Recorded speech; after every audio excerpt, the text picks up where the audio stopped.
Hey there, Dr. Charlene here, and I want to talk in this video about giving up gluten. And if you do, and you're trying to do this to support your Hashimoto's, what you should expect.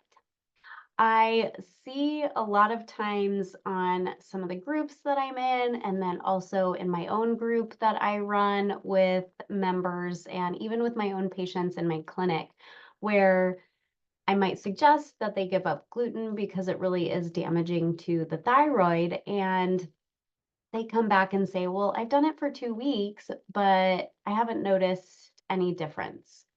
And there's a few factors at play here. And so one of the factors is that 2 weeks probably isn't long enough. And the bigger one is that you might be going gluten free and you're not noticing a change from it because you're still eating a bunch of garbage. And I want you to take a moment and reflect.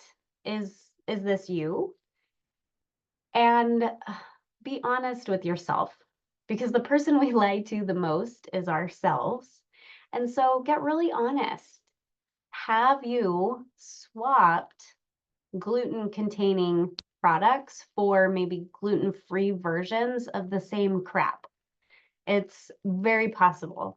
Take a look at your gluten-free swap and see what ingredients are in there. If it's got a list of ingredients this long and you know that type is very tiny, I have to put my reading glasses on to read most packages these days. If you've got that long list of ingredients, it's probably junk. Because when you make a steak with a side of broccoli, that's got two ingredients, steak and broccoli. And so if you're going to buy like a gluten-free bread, let's say, and it might have corn and tapioca flour and almond flour and coconut flour, all of these things are not necessarily unhealthy, but then it's like enriched and fortified with calcium and vitamin D and all these things. That's not natural. We don't go get a vitamin C or vitamin D ingredient out of the ground and put it into our baked goods. So when you see that long list of ingredients, especially if you can't read or pronounce most of them, that's a red flag. So are you eating like swapped junk? And are you still eating just basic junk food? Are you shopping the perimeter of the grocery store?